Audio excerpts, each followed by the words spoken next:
Buenas noches, bienvenidos al Ateneo de Jerez, a todos y a todas. Esta noche vamos a comenzar, va a dar comienzo la segunda conferencia del ciclo que tenemos organizado en el Ateneo sobre Andalucía, identidad y realidad histórica. En esta ocasión contamos ya por segunda vez porque el profesor Carlos Arenas ya ha pasado por aquí, nos habló de Paul y Angulo y creo que hoy también lo recordará, ¿no?, dentro de la historia esta, si no me equivoco, porque, bueno, he leído algo de él y lo estoy siguiendo ahora un poco más. Y bueno, pues vamos a tener la suerte de contar en este ciclo que en realidad empezamos por los Marcos y terminaremos casi con Pedro Pacheco como testimonio, porque queríamos contar con dos personas que, bueno, pues que habían vivido como políticos en vivo y en directo la transición.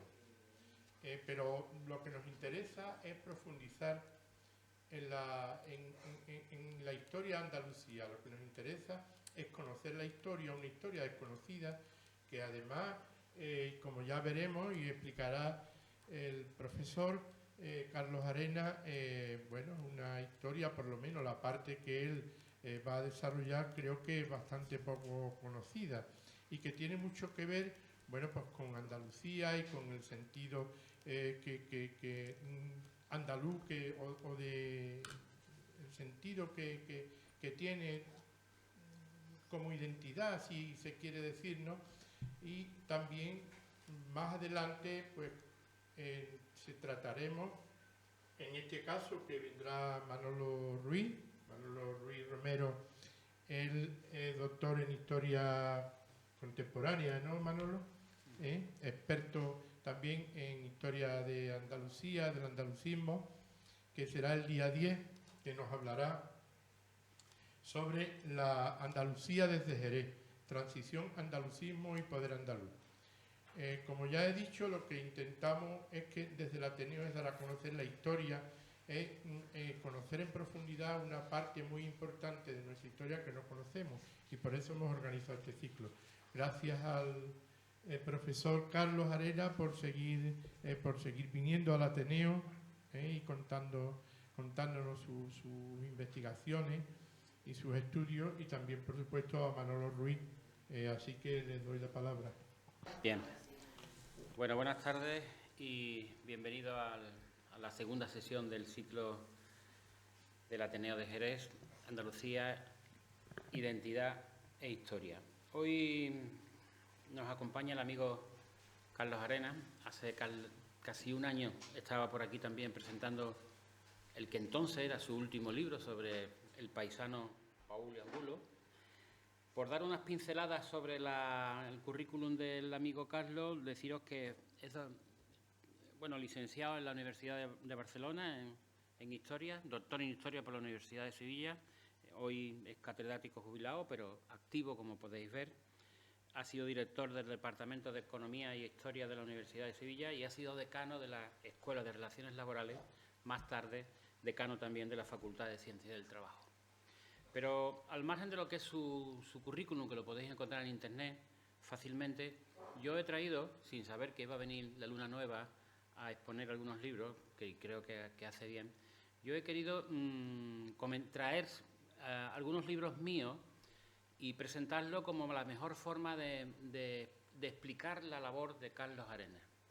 Yo puedo decir que me he hecho adicto a su escritura y me lo estoy pasando últimamente muy bien a lo largo de los últimos años con sus lecturas. En primer lugar, con este libro, Lo andaluz, historia de un hecho diferencial, que yo creo que es un libro imprescindible para entender por qué Andalucía es una colonia y por qué hemos estado históricamente subordinadas a todos los intereses del Estado, por qué hemos sido una Andalucía, como se dijo en la transición, del tercer mundo. Otro libro que también me ha emocionado muchísimo es el que ha hecho sobre la biografía del federalista, precisamente José Paul y Angulo, en los orígenes del conflicto andaluz. Una delicia de libro que regodea todo lo que significa el Jerez, el Cádiz, la Andalucía y la España que no pudo hacer con esa revolución de 1868 que intentaron algunos federalistas y algunos republicanos entonces. Y por último, también he disfrutado con lo que ha sido su último libro, El Estado Pesebre, donde Carlos hace un recorrido histórico desde Al-Ándalus hasta el presente sobre cómo las élites en el Estado español han ido fagocitando los recursos del Estado, cómo militares, monarquía, nobleza, clero, élites económicas, élites en torno al poder, han ido fagocitando todo lo que significaba la redistribución de la riqueza, el desarrollo, en definitiva, de este Estado, y que justifica y demuestra cuál es la situación que ahora mismo se vive en España. Yo creo que estos 3 libros hablan de Carlos, más allá de lo que él nos pueda contar esta noche, que seguro que nos va a deleitar, pero yo creo que también hay que rendirle homenaje a su obra, porque todo historiador pasamos lo que investigamos muchas horas detrás del ordenador, dando luz a muchas ideas desconocidas y que realmente no se conocen. Yo creo que la obra de Carlos pasará a la historia y desde luego yo estoy disfrutando mucho con ella. Carlos, bienvenido a Jerez de nuevo, estás en tu casa y tienes la palabra.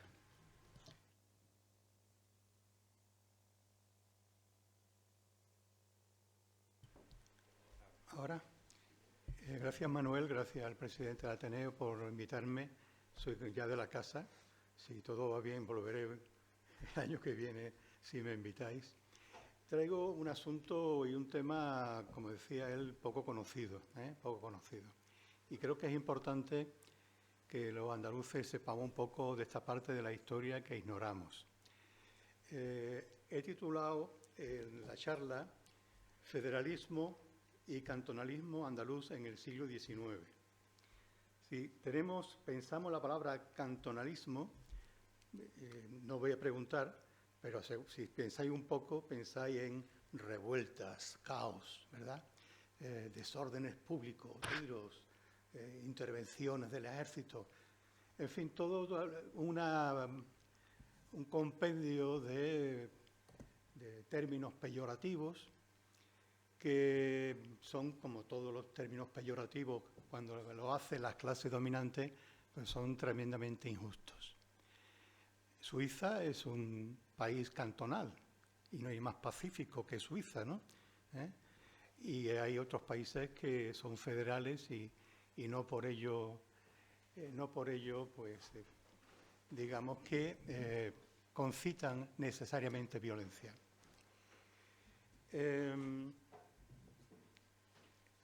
El cantonalismo y el federalismo son 2 maneras de organizar el Estado. Frente al centralismo es otra manera, ¿no? Y lo que yo quiero contaros es que en Andalucía, y sobre todo en la Andalucía la Baja y la costera también, en ese triángulo que es Sevilla, Jerez, Cádiz, desde el siglo XIX hasta 1873 propuso un modelo de Estado. No un modelo de algarabía, sino un modelo de Estado español, que finalmente fracasó, mejor dicho, fue derrotado, fue sepultado por las armas en 1873. Pero para contaros esta historia podemos empezar por el final, pero yo casi prefiero hablar por el principio. Y porque en los orígenes pues hay cosas interesantes que decir, ¿no? Y voy a empezar, y no os alarméis porque no voy a ir muy atrás, simplemente con una frase del más ilustrado de nuestros reyes y el más déspota de nuestros reyes, que era Carlos III, que ya por 1770 y tantos decía, y lo conocía bien porque era el rey de España: España está compuesta de muchos cuerpos pequeños y opuestos entre sí, que mutuamente se chocan, oprimen, desprecian, haciéndose una continua guerra civil. Esto decía el rey. Y no le faltaba razón, ¿no? Podemos buscar algún literato de la época que venía poco más o menos a decir lo mismo. Quizá eso pudo cambiar o cambió, y de hecho muchos autores se refieren al nacimiento de la nación española con motivo de la Guerra de la Independencia, 1808. Allí se crea por fin, en ese combate contra los franceses, la nación española. O por lo menos eso dicen lo que han construido con la novela y con el relato, y generalmente con la mentira, una nación única, grande y libre, ¿no? En realidad no fue así, ¿eh? ¿Por qué? Porque cuando el Estado borbónico ilustrado cae por la presión de las masas y por la presión del ejército francés, el Estado español se divide, se multiplica en miles de juntas. Y cada una de esas juntas fue Estado por unos días, por unas semanas. Declararon la guerra al emperador, recabaron impuestos, reclutaron gente para ir a la guerra contra el francés. El Estado era cantonal. Y el primero de esos cantones, en esos cantones, el más resolutivo, el que primero declaró la guerra al francés, fueron los cantones de esta parte de Andalucía. Sevilla, Cádiz y Jerez, que formaban parte de una misma provincia, de un mismo reino. Y por tanto fueron Estado durante una semana, unos meses. Y además se llamaron de forma pomposa Junta Suprema, Junta Cantón, es lo mismo, Junta Suprema de España y de América. De España y de América. La palabra América ya nos tiene que ir sonando para ver un poco por dónde van los tiros.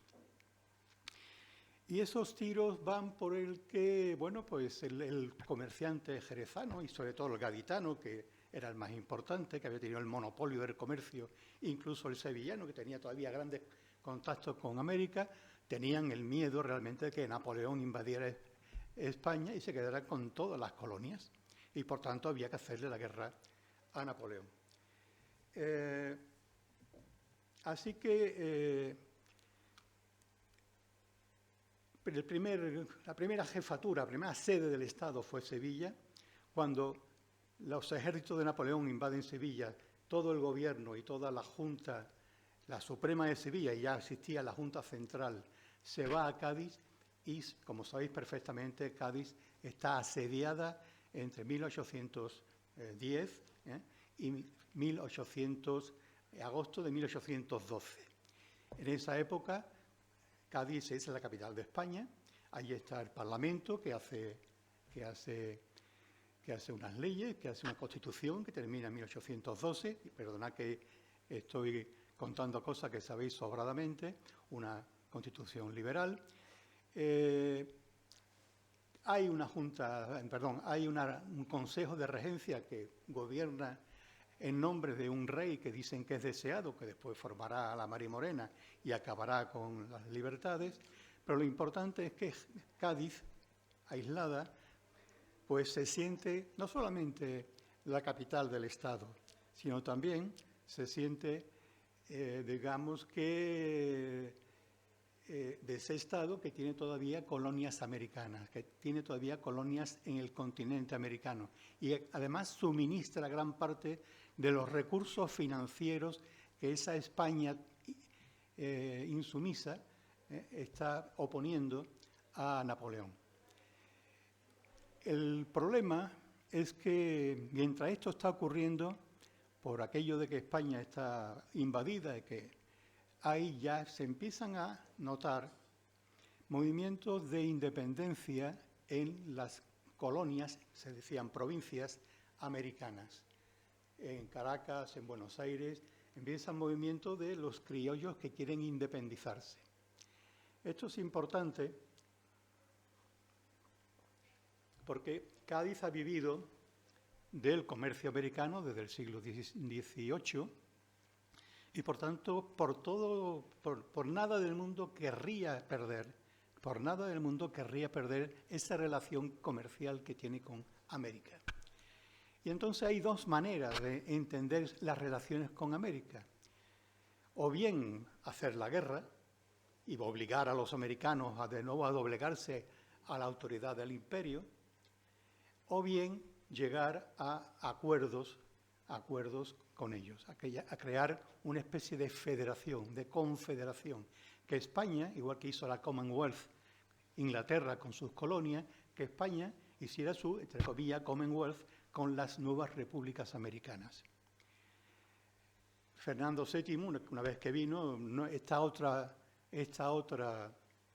opción no la contempló, quería guerra, mientras que Cádiz, y después que se fue liberando los territorios españoles, Jerez, Sevilla, lo que querían es llegar a esa federación. Que si acaso Fernando VII se considera el emperador, el rey de todos los españoles de ambos lados del Atlántico, que llegaran, digamos que se considera el rey, un rey de facto, de jure, pero no un rey de facto, porque había que conceder la federación a aquellos territorios. Y ya de paso, si vamos a confederarnos con aquella gente, decían los andaluces de entonces, hagamos con España una federación también.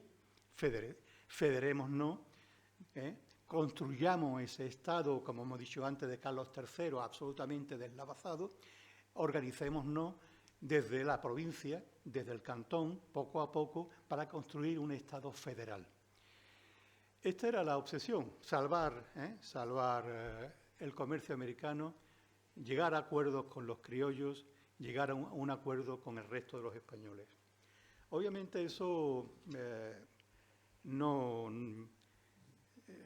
no fue tolerado y hay a lo largo del siglo XIX distintos momentos en los que la oposición entre, digamos, el reino de Sevilla, con Cádiz, Jerez, Sevilla, también Málaga, se enfrentan al Estado y se enfrentan al Estado incluso con las armas. Éramos independentistas y de hecho algún autor del que hablaré aquí no, pero en el próximo libro que escriba, Manuel Moreno Guerra, lo que quería es darle una patada al puente Zuazo, separar, hacer de Cádiz una república hanseática, Cádiz y todo su hinterland, separarlo de España, porque estaban mucho más cerca de América que de Madrid, que de Segovia, etc. Y cuando digo de Madrid, digo que cuando las Cortes y el Gobierno salen de Cádiz y se instalan a Madrid, el cabreo es fundamental, porque los gaditanos sabían perfectamente, igual que lo saben hoy siempre los madrileños, estar muy cerca del poder es tener la rienda de la economía.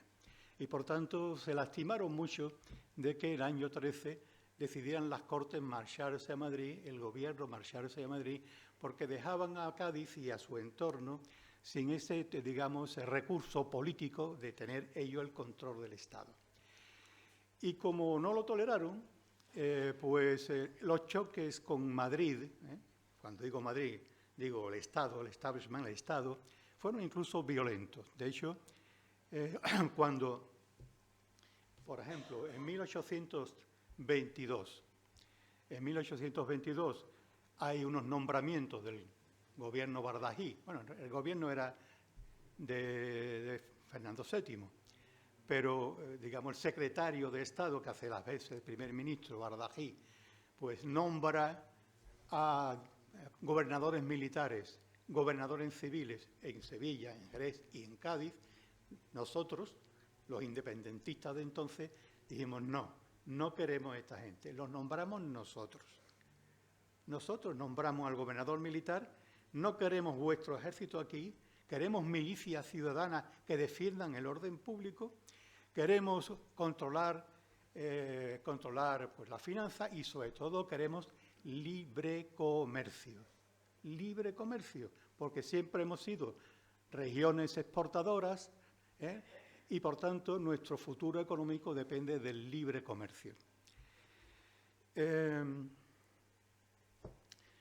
una España que va hacia todo lo contrario, hacia el prohibicionismo, hacia el proteccionismo, para salvar los intereses de los productores, de los textiles catalanes, de los trigueros castellanos fundamentalmente, después vendrán los vascos y sus siderurgias, pues chocamos. De tal manera que incluso en ese año 22, pues si veis el periódico El Diario Gaditano, que me parece que lo tenéis en las hemerotecas, y está también, veis como gente como Moreno Guerra, como José Agustín de Clara Rosa, que es un magnífico periodista que escribía, era el dueño del periódico, alentaba a los ciudadanos a coger las armas para enfrentarse al gobierno de Madrid. Afortunadamente, bueno, para la vida de la gente aquello no ocurrió, cayó el gobierno Bardají y la cosa continuó en esa situación, pero el sentimiento juntero, cantonalista, federalista de los andaluces siguió para adelante, ¿no?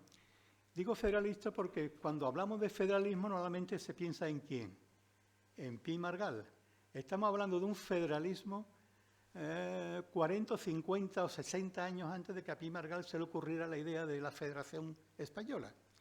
Fijaros si éramos pioneros en todos, igual que éramos pioneros en la libertad de prensa, en la libertad de culto, en abolir la esclavitud, en repartir la tierra, en el reparto de los recursos. Éramos pioneros en eso. Un segundo momento de ese choque entre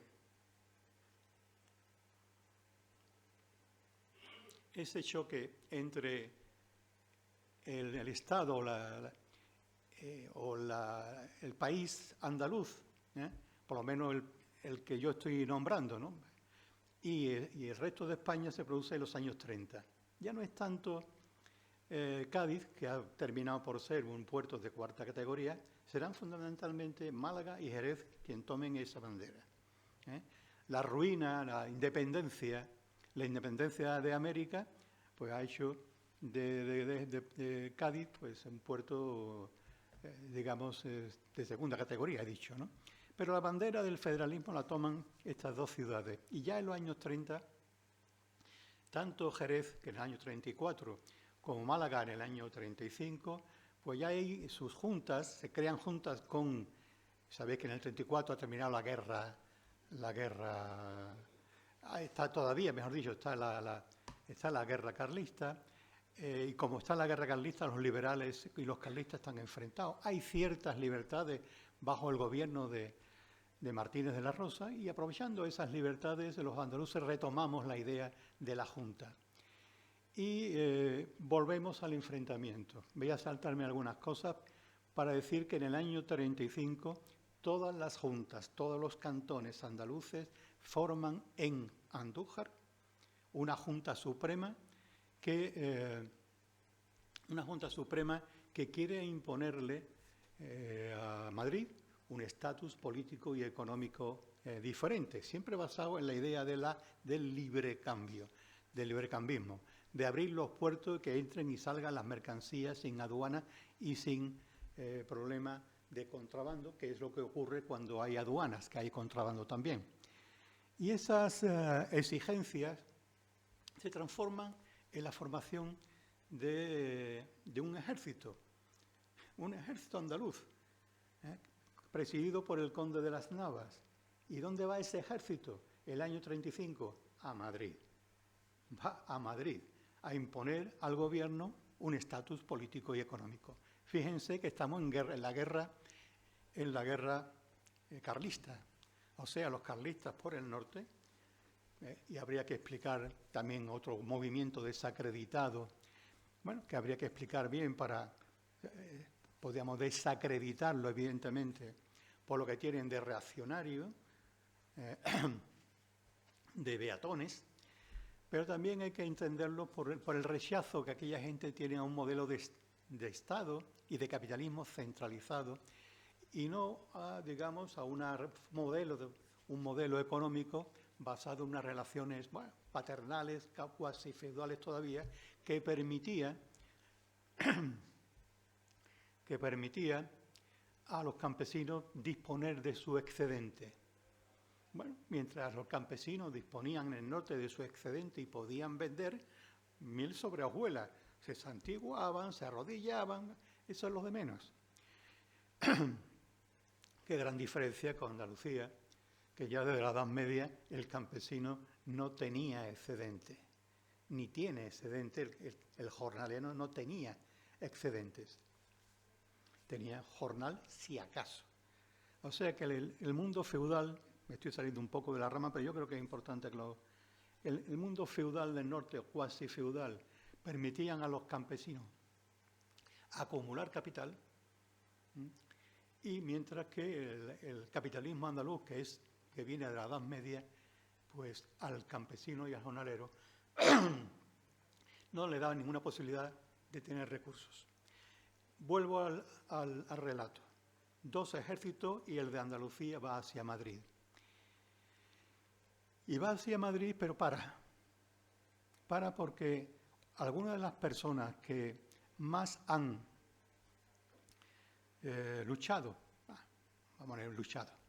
por la autonomía andaluza, que son Alcalá Galiano, que es Istúriz, que es Mendizábal, llegan a un acuerdo con la Junta para decir parad porque hemos conseguido ya por fin lo que queremos, echar al conde de Toreno como primer ministro, y nosotros los gaditanos, como siempre hemos querido, vamos a conquistar España. Maravilla, ¿no? Y efectivamente, en el año 35 y 36, las 3 personas, uno es primer ministro, ambos son primer ministro, otros son ministros, otros son presidentes de las Cortes. Cádiz, o sea, nosotros, de alguna manera, ocupamos España. Tanto es así que, ¿os acordáis lo que dice al principio del puzzle ese que era España? Bueno, pues llegan los gaditanos a Madrid y Alcalá Galiano dice: uno de los objetos principales que nos debemos proponer nosotros, o sea, los que estamos aquí, los gaditanos en Madrid, es hacer de España una nación que no lo es ni lo ha sido nunca. Ya no la guerra de la independencia, como decía el relato oficial sobre la lucha contra los franceses. Nosotros los gaditanos vamos a hacer nación. Y decía Mendizábal: yo soy el primer ministro, me comprometo a formar un todo de esta monarquía, con casi tantos estados como provincias. Parece como si hubieran traicionado, y de hecho traicionaron esta dimensión. Ellos sí traicionaron esta dimensión federal, o bien creyeron que ocupando ellos los primeros puestos del gobierno en Madrid, todo ya había concluido. Y es más, se concluyó realmente para satisfacer a una parte grande de la burguesía, incluso la nuestra, la gaditana, la jerezana, que necesitaba tierras. Y necesitaba las tierras, ¿por qué? Porque había estado pagando al Estado en sus guerras y préstamo al Estado, y le habían hecho la promesa de que no le van a devolver el dinero en cash, se lo iban a devolver en tierras. Ya del año 20 al 23 hubo una primera desamortización, que fracasó porque vino Fernando VII, la década ominosa, y perdonad que os cuente cosas que sabéis, y aquellas tierras que se compraron, algunas, con la familia de Paul, por ejemplo, que compraron tierra aquí en Jerez, verían gente de Cádiz que llegaron aquí y compraron tierra, tuvieron que devolverla. Por tanto, estaban deseando que hubiera otra revolución para que le dieran las tierras y que habían comprado y adquirir muchas más. Aquello puso realmente contento a una parte de aquella burguesía comercial, exportadora, pero en realidad fue un desastre. Esa irrupción de los sevillanos y de los gaditanos y de los jerezanos a Madrid fue tan desastre como cuando Cánovas del Castillo malagueño se fue a Madrid, o como cuando Felipe González se fue a Madrid. El mismo desastre. ¿Y por qué fue desastre? Fue desastre porque aquellas desamortizaciones de Mendizábal del 36 y después la de Madoz de los años 50, lo que hizo fue traicionar la idea que los liberales exaltados, ¿no? Gaditanos y jerezanos tenían de lo que era una revolución agraria, que era el reparto, darle la tierra a los campesinos. La desamortización no repartió nada. Como hacía falta dinero para comprar armas para guerrear contra los carlistas, se la vendieron al mejor postor, al que tenía ya deuda pública comprada y a otros que quisieron comprar. De manera que, bueno, eso, más el libre mercado de la tierra, hizo que en Andalucía lo que hubiera fuera una concentración aún mayor de la propiedad. Ya era grande la propiedad concentrada desde la Edad Media, pero ahora en el siglo XIX lo será mucho más. Con lo cual, imagináis, esa idea de una Andalucía arcádica, que soñaban los socialistas utópicos como Abreu o como Roque Barcia o tantos otros, esa Andalucía arcádica falasteriana se hundió. Y se hundió y se hizo oligárquica. Y se hizo oligárquica y para mal de Andalucía. ¿Por qué? Porque no se volvió a hablar de libre cambio, salvo algunos, no quiero tampoco detallar demasiado, y Andalucía se maridó con el Estado a cambio de tierras y a cambio de poder, el poder de los cortijos. Madrid gobernará España, pero yo gobierno mi cortijo con mi Guardia Civil, que para eso la hemos creado en el año 44, y Dios que nos reparta la suerte. ¿Cuál es el problema? Que Andalucía, que era Andalucía, que era la primera región, la más rica de España hacia 1850, se fue volviendo poco a poco de las más pobres, como hoy, de las más pobres. ¿Y cuál es el resultado de esa evolución? El resultado de esa evolución es que el capital se hizo cada vez más extractivo. El poder político quedó en manos de los cortijos, el capital humano quedó en manos de los jesuitas para enseñar a las élites y al resto analfabetos. El analfabetismo en Andalucía ha sido del 90% hasta principios del siglo XX.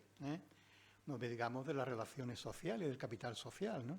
Tú tienes padrino, te bautiza, tú eres cliente de un señorito y entonces te dan trabajo y si eres un poco rebelde te mueres de asco. Claro, esa era la Andalucía que teníamos. Y la tenemos, ejemplos hay muchos, ¿no?, de esa concentración. Tenemos, la primera industria en Andalucía fue la de Málaga. Mire usted, había 3 chimeneas en Málaga, la de los Larios y la de los Heredia. Eso no es industria.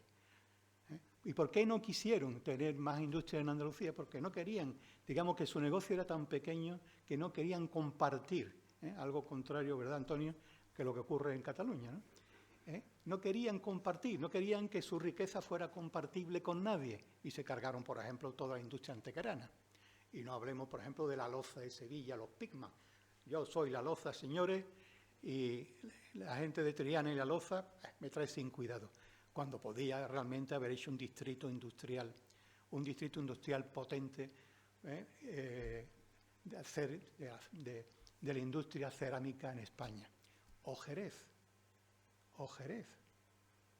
De aquellos polvos y de aquella... una vez que, digamos que como España era proteccionista, los ingleses, no queréis mis telas, yo no quiero tus vinos. ¿Y qué ocurre con Jerez? Que tenía 800 bodegas en 1850, 1860, y se quedaron los mismos señoritos que están hoy. Los mismos, que tenían relaciones con Inglaterra, con los mismos apellidos, y todo aquello que era un distrito vinatero jerezano se fue al garete. Claro que nos resignamos, no. Alguna gente no se resignó. ¿Quién no se resignó? Y ahora ya hilo con la charla que hice el año pasado. ¿Quién no se resignó? Mucha gente muchos jornaleros y muchos campesinos sin tierra que dijeron, oye, habíamos hablado de revoluciones agrarias, ¿dónde está la tierra? No solamente la han vendido la que tenía, no solamente han vendido las tierras comunales y de propios, que la usábamos todos, la habéis privatizado, sino que ahora resulta que bueno, pues hoy me he quedado sin recurso alguno. Antes iba al monte, antes iba a la dehesa y allí tenía mi vaquita, allí tenía mi cabrita, me tenía algo para vivir y ahora me lo habéis quitado. Ahí, por tanto, tenemos una fuente de energía revolucionaria importante. también las clases menestrales de Sevilla, de Jerez, de Málaga, de Cádiz, aunque ya hemos dicho que Cádiz se quedó un poco atrás, que ante la oligopolización de la industria cerraron talleres, cerraron cosas y se quedaron sin trabajo. Sí, estaba la fábrica de Lario, estaba la fábrica de Heredia, estaba la fábrica de Pitman y el resto lo pasaba mal. Ese sería, y también había otra parte revolucionaria que recordaba lo que había sido 1808, 1820, 1830 y reclamaba federalismo, reclamaba cantonalismo. Y eso es la burguesía, una parte de la burguesía venida a menos. Antes he dicho 800 bodegas que había, una parte de esos bodegueros y de esos exportadores se rebelaron contra sus vecinos, como los González Vías, etcétera, etcétera, los Domecq, y digamos que abanderaron el proyecto federal democrático, federal republicano. Y tuvo éxito, naturalmente que tuvo éxito. Tuvo éxito, bueno, las elecciones del año 69, 1869, el 60 y tantos % que ya era un sufragio universal, masculino, las mujeres todavía no, el 60 y tantos % de los votos fueron a parar al Partido Republicano Federal. El mayor porcentaje de toda España, incluso más que algunas colonias o algunas partes de Cataluña, de l'Empordà, que también en aquella época eran republicanos federales, hoy son de Alianza Catalana.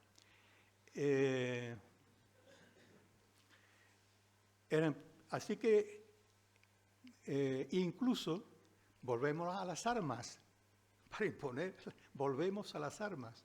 Y en octubre del año 69, dado que el gobierno glorioso de Serrano, de Prim y de esta gente, pues se olvidaron de hacer una república, se olvidaron del federalismo, se olvidaron del municipalismo y quisieron gobernar desde Madrid, pues se encontraron con la oposición de los andaluces, claro. Así que el año octubre del 69, de nuevo a las armas. Y de nuevo todos los federales andaluces, también los catalanes, todos los federales andaluces a las montañas o a las sierras a hacer la revolución federal. Fracasó, por la fuerza del ejército español no. Y no solamente fracasó entonces, ya había fracasado antes, o quizás fracasara antes, porque esa Andalucía arcádica, municipalista y cantonalista, de querer gobernarse desde el municipio, no era tolerado. Se crearon juntas locales en toda Andalucía, creían que, de nuevo, el librecambismo, de nuevo, el gobierno desde la municipalidad, de nuevo, las fuerzas armadas de la gente, no del ejército de la nación, de la gente. Eso fue machacado y el ejército ya había machacado y había destrozado primero a Cádiz, en diciembre del 68, después a Málaga, que la destrozaron en enero del 69, y después Jerez, en marzo del 69. Y como resistencia y también en reivindicación, nosotros los federales, pues nuestros antepasados federales, yo no estaba allí, soy viejo, pero yo no estaba allí. Los federales de aquí, pues fueron a las sierras a defender la República. República que finalmente se pudo hacer en el año 73. Alguien ha dicho, estúpidamente, no voy a decir el nombre, aquella república vino llovida del cielo. Llovida del cielo. Como se fue Amadeo de Saboya y no tenían otra cosa, en vez de buscar otro rey, una república mismo. Miren ustedes, Andalucía, también Cataluña, Andalucía, estaba luchando por la república cantonalista, federal, desde 1808, poco más o menos, con sus variantes, así que no cayó del cielo. Y había votado la gente masivamente, tan masivamente que en las primeras elecciones de la República Federal del año 73 en junio, no me acuerdo cuántos eran los diputados, pongamos 300, 298 eran republicanos federales y los andaluces, todos. Por tanto, no cayó del cielo. ¿Qué ocurrió? Pues ya conocéis un poco la historia. Los andaluces creíamos que ya por fin habíamos llegado creían que ya habían llegado al culmen de la felicidad,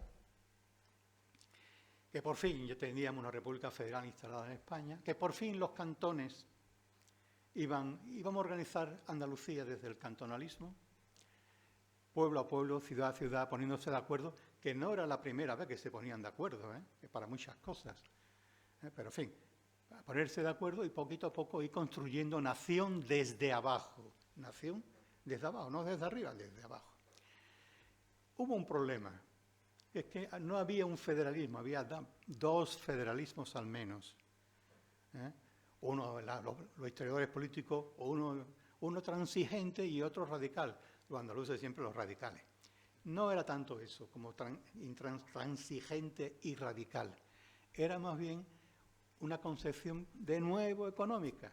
Pi Margall decía, muy bien, República Federal, hagamos un acuerdo entre estados, en anasmático, pero defendamos el proteccionismo en favor de la industria catalana. Los de aquí, no. No, nuestro concepto de federalismo es el cantonalismo y queremos libre comercio. Lo venimos diciendo desde hace 70 años. Y por tanto, bueno, pues Pi Margall, cuando se crean los primeros cantones en junio del año 73, viene a decir, sevillano, gaditano, jerezano, ¿dónde vais?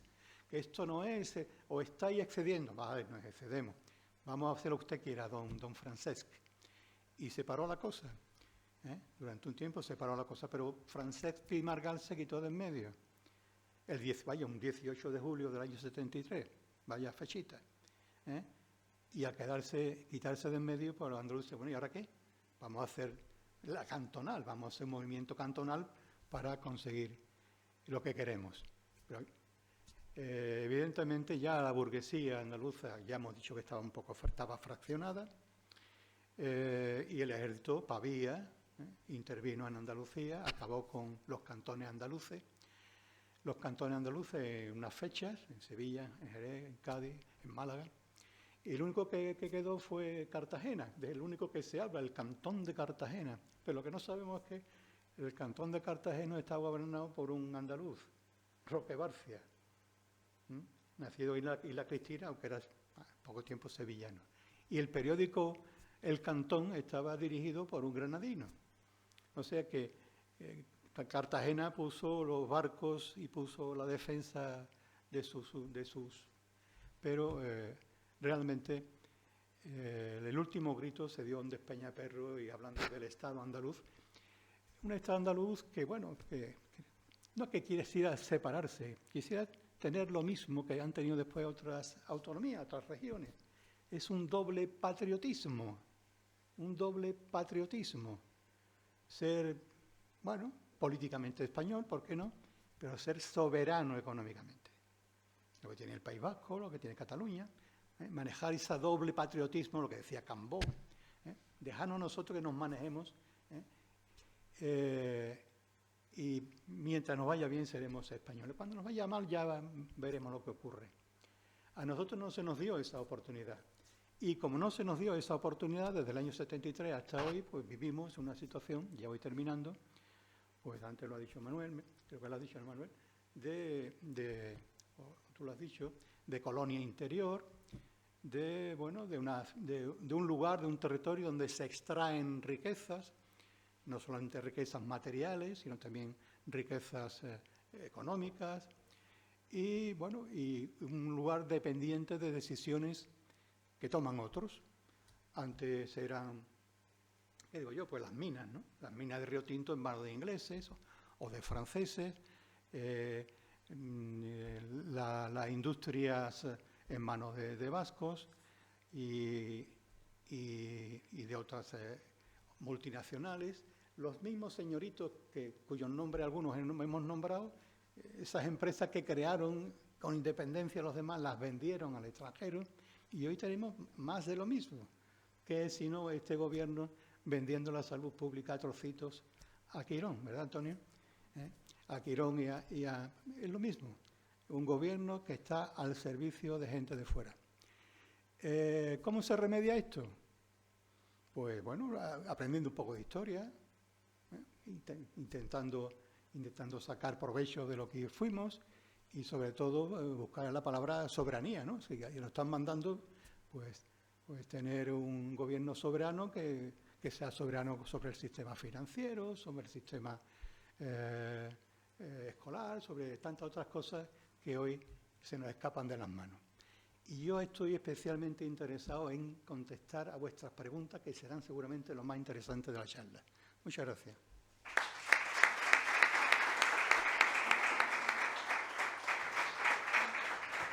Bien, gracias, Carlos. Y oyendo a Carlos siempre se entiende por qué Andalucía está como está. Porque en el siglo XIX pudimos ser puntas de lanza de esa nueva España. ¿Y por qué? Precisamente por no haberlo sido, resurge un andalucismo político de la mano de Blas Infante y de los suyos en aquella época. Bien, palabras, por favor.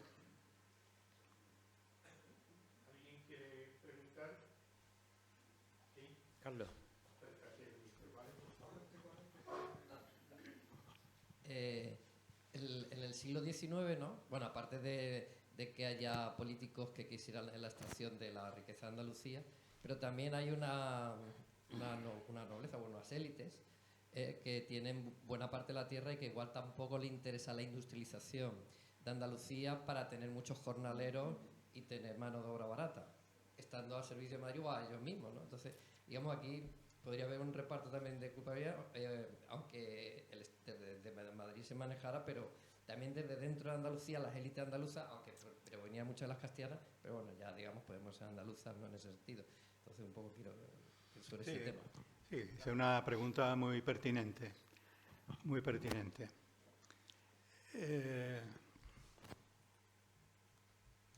España y Andalucía ha tenido relaciones de amor-odio desde la Edad Media. También pasa con Cataluña, con el País Vasco. Ese amor es cuando a las élites andaluzas se han dado lo que han querido. Cuando ha habido una rebeldía, cuando ha habido una ruptura en las dos repúblicas, o incluso pudo haber sido la transición, que no fue, pues digamos que esas élites se han levantado de manos y han impuesto su voluntad por las armas, por el convencimiento, por el chantaje, por ejemplo el PER. En los años 70 y tantos, pues la gente, los campesinos, los jornaleros iban por las... ¿Sabéis a qué me refiero, no? Por las carreteras con la bandera blanca y verde. Ya no se ven banderas blanca y verde. Eso en el año 83 se termina o casi se termina creando el PER, dándole un subsidio a la gente hambrienta y a partir de ahí todo se... O sea, en la Segunda República, la posibilidad de una reforma agraria, que la República fracasó y no lo hizo cuando debió hacerla, pues se cortó con un golpe de Estado y con Queipo de Llano matando a diestro y siniestro. Pero efectivamente ha habido una oligarquía que cuando estas cosas han ocurrido, pues a España le parecía fantástica. Son la gente que en los años 70, pues los de UCD o el PP decían, esta autonomía no es la nuestra. Y sin embargo votaron el 28 de febrero, el 70% de los andaluces votaron o más, votaron por la autonomía. Por tanto, siempre había habido gente que está contento con el Estado español porque le ha protegido sus intereses. Decía alguien muy simpático, una cosa es la Corte de Madrid y otra cosa es el cortijo. Cortijo viene de corte. El cortijo es donde yo domino mi entorno, los pueblos de alrededor, la gente que vive en el entorno, y los domino chantajeándole para que sea sumiso y tendrá trabajo, no mucho, 200 días al año, 150 días, bueno, 200 son muchos, 150 días al año, aceitunas, cereales, garbanzos, no sé qué, no sé cuánto, y la gente que es insumisa, que bueno, se morirá de hambre o tendrá problemas con las autoridades públicas. En concreto, que me parece lo más mollar de lo que tú estás diciendo, ese sistema de un capitalismo extractivo, de un capitalismo que necesita mano de obra muy abundante y muy analfabeta, eso va a durar, pues, bueno, yo no diría que hasta hoy, ¿verdad? Porque ya el campo no es lo que es. Pero sí, antes había un mercado de trabajo monopsónico, que significa que no más que hay un comprador, el del cortijo, y el trabajador no tiene alternativa. Hoy podríamos hablar de un monosodio compartido. El reponedor, el camarero, el no sé cuánto, todo, digamos, trabajo de bajo nivel. Pero volvamos atrás. Cuando se tiene un monosodio, lo que no se quiere es competencia por la mano de obra. Y por tanto hay que hacer todo lo posible para que el jornalero no vaya a ningún sitio. Por eso las jornadas de sol a sol. No para hacerlos trabajar allí de sol a sol. Para que esté en el cortijo de sol a sol.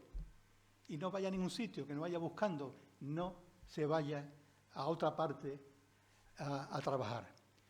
¿Cuándo ocurrió? ¿Cuándo terminó eso? Pues terminó en los años 60, 50, 60 del siglo XX, cuando Franco oyó canciones y dijo, en Cataluña necesitan mano de obra, en el País Vasco necesitan mano de obra, en Holanda y en Alemania necesitan mano de obra.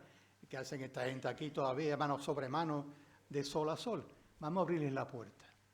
Y la misma Guardia Civil, que antes impedía que la gente se moviera, porque los perseguía, cuando no era el bandolero, era la Guardia Civil, uno u otro, los perseguía por los caminos, ahora resulta que iba a los pueblos y permitía que la gente fuera en masa a apuntarse. Andalucía cambió, efectivamente. Pero lo que tú has dicho, y es muy cierto, es que el interés de la clase en las élites es crear monosonio y tener un capitalismo ocioso.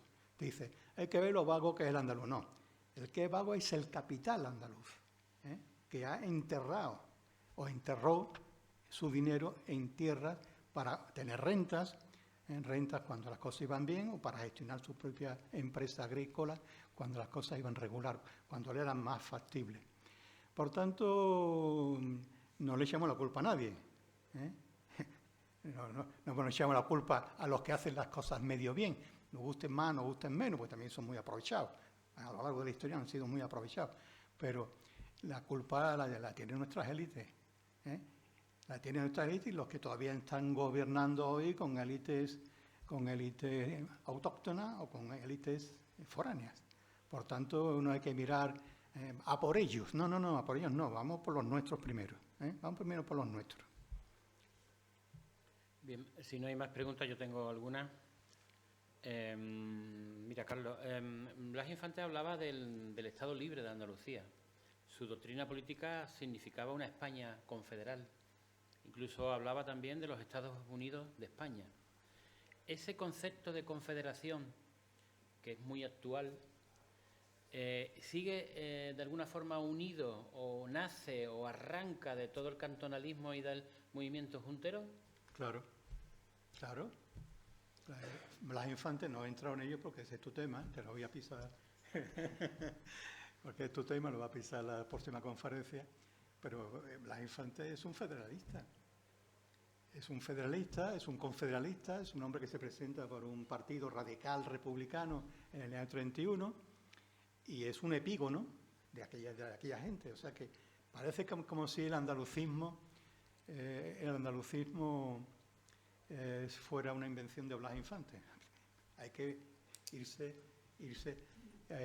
hasta mucho tiempo atrás, ¿no? Ya lo he contado.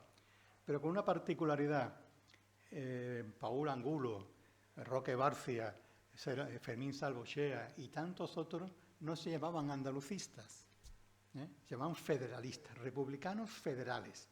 Y Blas Infante, si se acopla a la idea del nacionalismo porque estaba de moda, porque el nacionalismo el nacionalismo periférico se inventa tras la caída de Cuba, y esto podemos después matizarlo si tú quieres, con la caída de Cuba en 1898, cuando igual que Cádiz se había quedado sin América, Cataluña se ha quedado sin Cuba. ¿Y qué hacemos nosotros ahora? Pues vamos a presionar, igual que los andaluces íbamos a Madrid con las armas en la mano, pues vamos a presionar a Madrid con la entidad catalana, con la entidad vasca, y para decir somos diferentes, y vamos a intentar un cierto privilegio para gobernar el Estado desde fuera. Y en esa corriente nacionalista, pues tú ahora matizas lo que tú creas oportuno, pues Blas Infante se siente un poco en esa cresta de la ola. Pero cuando habla de confederación y de Estado y federalismo, está claro que lo que está haciendo es traer el siglo XIX hasta principios del siglo XX. Hay una cuestión, perdón, es que esto de... los nacionalismos tienen tienen la sabia costumbre de decir, nosotros nos va a decir ¿qué palabra, no? Los italianos, nosotros los etruscos, somos todos iguales, la patria etrusca. Y eso ha dado mucho rédito político, bueno, a muchas regiones en España, ¿no? Nosotros los no sé cuántos, los genes, que tenemos la cabeza así o asado, Sabino Arana, esta gente son de raza inferior y nosotros sí que valemos. Bueno, es verdad que ese relato ha cundido. En Andalucía no puede cundir un relato nacionalista, porque no somos iguales. Es que la señora duquesa de Alba, que todavía está chupando de la PAC, o el señor X, que está chupando del bote de la Junta de Andalucía, ese no es igual que yo. Ese no es igual que yo. Es que los andaluces somos... No, los andaluces somos de muchas maneras, ¿eh? Y el rico andaluz pues tendrá la piel un poco, pero es rico. Y no quiere saber nada del pobre andaluz. No quiere saber nada. Los desprecia. Y por eso tenemos los barrios más pobres de España están en Andalucía, los pueblos más pobres porque no hay tal connivencia con los pobres. Y no digamos, ¿verdad, Antonio? Y hasta la tercera que te cito, y no te cito más, pues te voy a poner colorado. Tema de la salud pública. Eso, yo creo que le invito a que cuente un poco, Antonio, eso. Pero mortalidad, ¿no? La esperanza de vida, morbilidad. En Andalucía, los ratios más altos y más ignominiosos de toda España. No somos iguales, ¿eh? Así que ese nacionalismo de pacotilla, de que todos somos iguales, y tenemos la cultureta, no sé cuánto, vamos a erradicarlo si queremos progresar. ¿Alguna palabra? ¿Tiene sí. Manolo.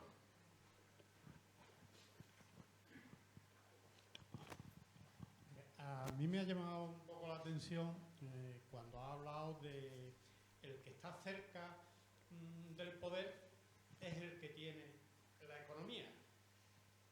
Las cosas no han cambiado absolutamente nada. Seguimos en la misma situación. Las grandes empresas son las que están cerca del Estado, precisamente para llevarse toda la economía. Estamos situándonos en un ciclo de muchísima corrupción económica, pero aquí siempre lo que salen son los corruptos de la parte política, pero en cambio de las empresas, que son los grandes beneficiados de toda esta historia, no aparecen. ¿Qué me tienes que decir en cuanto a esto? Bueno, te diría que te leyera mi último libro, que se llama El Estado Pesebre, ¿eh? El Estado español, desde que se funda ya por la Baja Edad Media, ha estado en manos ha sido captado, ¿no? Ocupado por esas élites desde hace, por tanto, muchos siglos. Y no te lo voy a contar porque si no, no lo lees. Pero sigue siendo así, ¿eh? Sigue siendo gran parte así. Y de hecho, podríamos decir, y espero que, bueno, las prisas que tiene la derecha y la ultraderecha hoy por tomar el poder es por acabar con las medios regulaciones, ¿verdad?, tanto europeas como españolas, que ponen una cierta regla, no digo que sea una cierta regla, al funcionamiento, al modelo económico. Si estamos en un estado capitalista, se dice que estamos en un estado, una economía de mercado. Una mentira podrida absolutamente.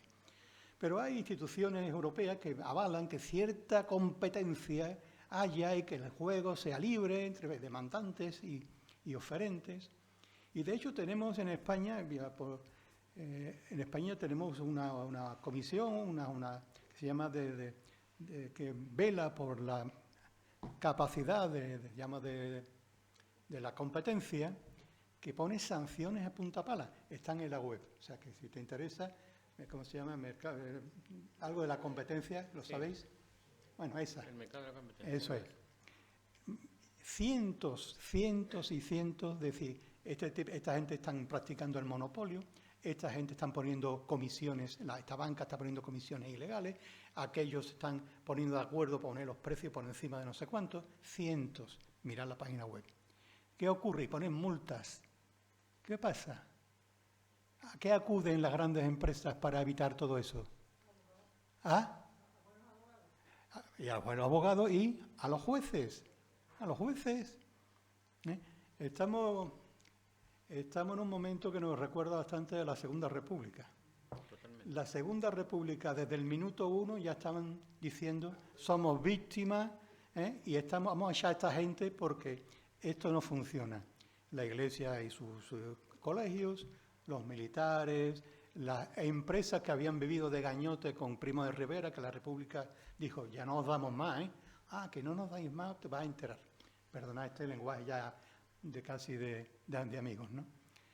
Y desde el primer momento, y cuando no llegan realmente a ganar las urnas en el año 31, pues se inventan cosas como Falange Española, la CEDA, para hacer de la violencia, para hacer imposible la vida en democracia. ¿Cuál es la diferencia de hoy? Porque entonces tenían los militares, o una parte de los militares, porque si iban a ser todos los militares, hubieran ganado el 18 de julio, y allí se dividieron. Y hoy no tienen, parece que de momento no tienen los militares, pero tienen parte de los jueces.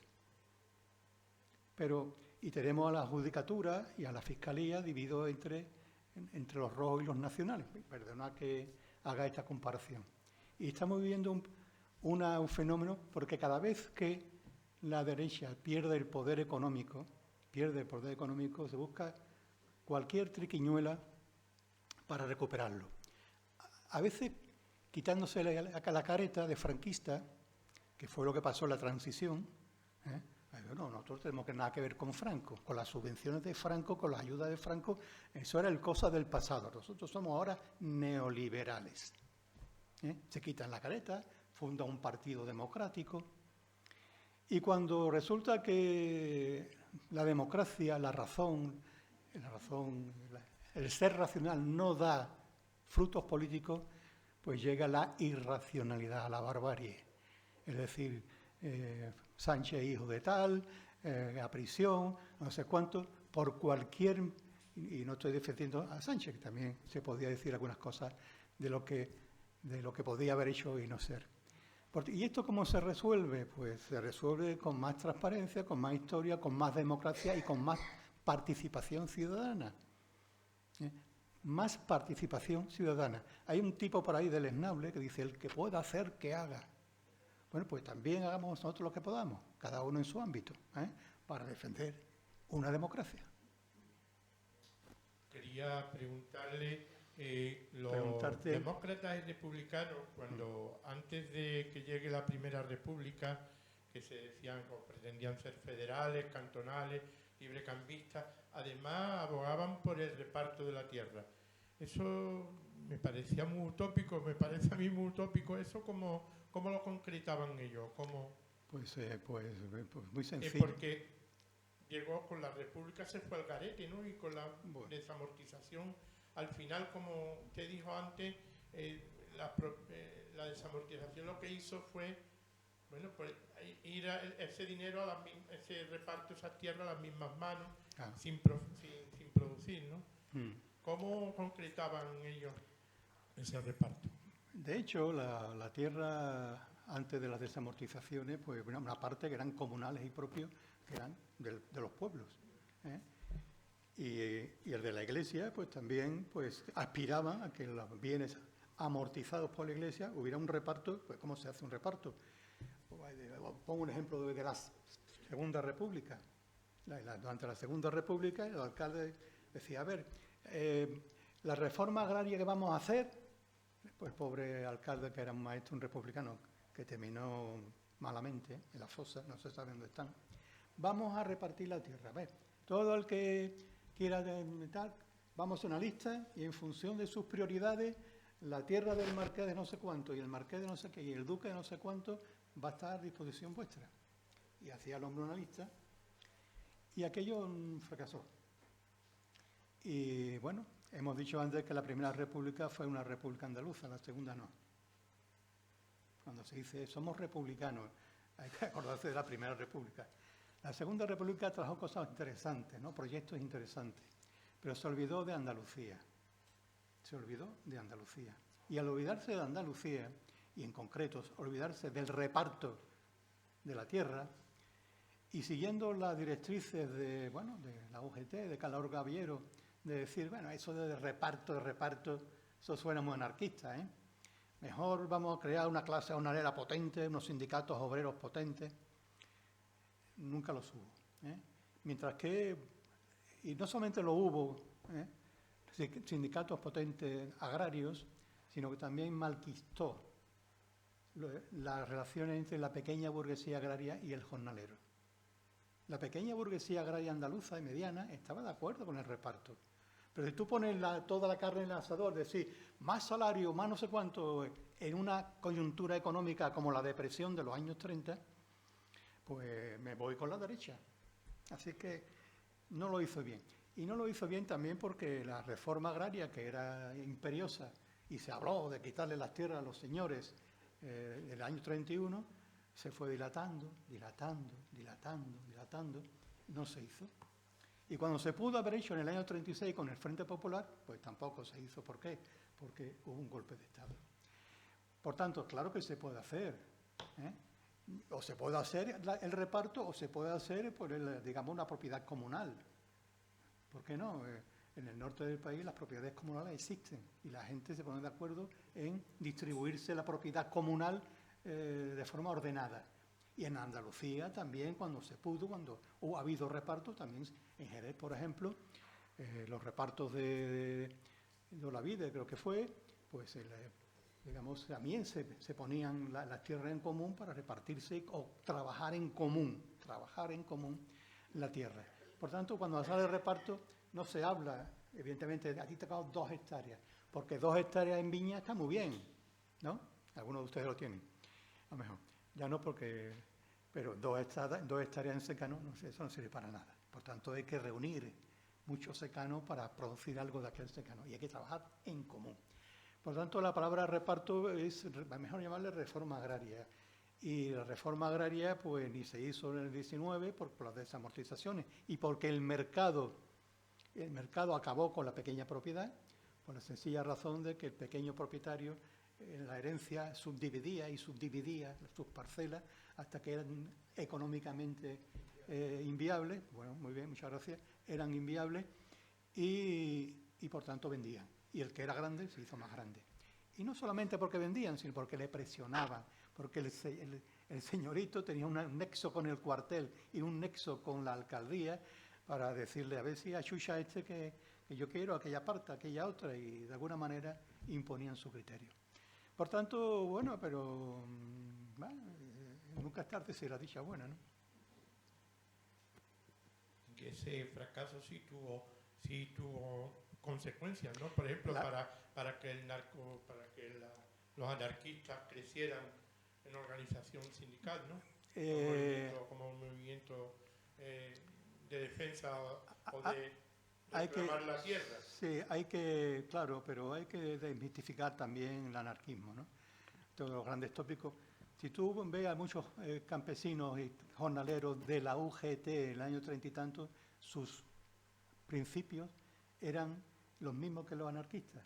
O sea que el campesino sin tierra es campesino sin tierra y adopta una mentalidad y oyes a uno y oye a otro. y es ahora una cosa, ahora otra en función de sus intereses. Le pasa igual no sé, a la pequeña burguesía, al autónomo hoy, ¿no? En función de lo que oye, de lo que van a cobrar y dan a cobrar, entonces se posiciona políticamente. Es que era inviable lo que hacía la República, ¿eh? Hacer que en Andalucía occidental, occidental, que no hemos salido de ahí, hubiera bases de trabajo, hubiera tribunales mixtos, que se pusieran de acuerdo el patrón y el jornalero, que hubiera unas bases de trabajo firmadas. Eso era una utopía, eso sí que era una utopía. Y la manera de luchar era lo que siempre habían hecho unos y otros, los jornaleros, esperar la cosecha.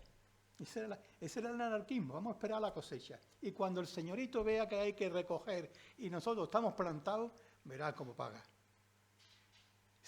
¿Y qué hizo la República? No, esto es anarquismo, Esto es anarquismo.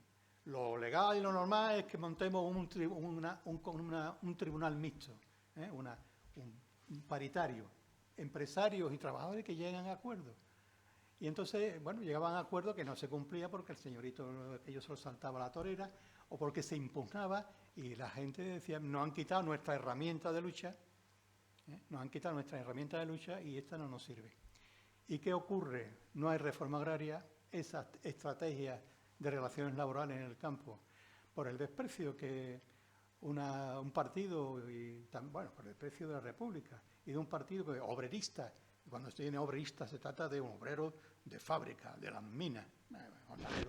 Es una especie de a extinguir, ya son a extinguir, porque vendrán las máquinas y lo echarán. Quiero decir que con esas grandes frustraciones, cuando llega el 18 de julio, lo que hace España, la República, es pegarse un tiro en la sien. ¿Quién defiende a la República? Afortunadamente, la mitad de Andalucía se mantiene en zonas republicanas y entonces sí, hasta el final de la guerra, allí sí se hace reforma agraria, allí se hace todo el programa republicano que debió hacerse desde 1931. Podemos venirnos para acá, me estoy enrollando mucho, perdonad. Podemos irnos a la transición y a la reforma agraria del PSOE. También hablaba de reparto, hablaba de latifundios que eran inviables, ¿Qué se hizo? Nada.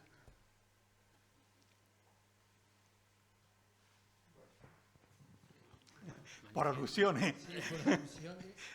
Bueno, lo primero es agradecer públicamente a Carlos, sí, porque gracias a la lectura de sus libros yo he podido, digamos, entender algunas de las causas fundamentales de la sobremortalidad por cáncer, por enfermedades cardiovasculares, sobre todo en Andalucía occidental, ¿no? Tú has dicho una cosa que yo creo que es relevante, es que Andalucía en su momento contribuye a un proceso de modernización de Cataluña. Yo lo viví personalmente porque yo soy de allí, ¿no? Y esa contribución con la explotación de la fuerza de trabajo fue a costa de la extracción de salud. No solamente los andaluces contribuyeron a la prosperidad de sus territorios, sino que fue básicamente a costa de su propia salud, que paradójicamente significó, para los que se fueron, a pesar del proceso de explotación, una mejora de su esperanza de vida. Las personas que emigraron de Andalucía en los años 50 y 60 mejoraron su esperanza de vida respecto a los andaluces que no salieron de Andalucía. Eso demostraba el fenómeno estructural que se esconde detrás de lo que expresas en tus libros, que es el fenómeno de la desigualdad, que es, digamos, el tronco fundamental a partir del que se expresa todo lo demás. Y la sobremortalidad de Andalucía es un reflejo de la sobredesigualdad que Andalucía ha tenido respecto a otras regiones de España y que en Andalucía occidental ha sido incluso superior a la desigualdad que respecto a la Andalucía oriental. Y bueno, simplemente un pequeño comentario sobre esto y nada más agradecerte tus aportaciones. Y yo, Antonio, las tuyas, porque eres un experto en salud pública. Tus libros son maravillosos y, por tanto, vamos a compartir los enhorabuena. Te decía que, claro, en Andalucía Oriental, muy brevemente, porque ya creo que estaréis cansados. En Andalucía Oriental algo funciona mejor porque la tierra estaba un poco más repartida, un poco más repartida. Pero que era una anécdota trágica. Hubo en los años 50, 40, un viajero inglés que se viene a Andalucía y escribió un folleto, un libro. Los andaluces tienen color azul. Color azul. Y claro, ¿de qué venía, Antonio, el color azul? Cianosis, falta de sangre, falta de alimento, cianosis, color azul. Bueno, no quiero terminar con esto. Agradezco mucho vuestra presencia y espero que os haya servido, bueno, en cuanto a un poquito de mayor conocimiento y para un poco también de voluntad.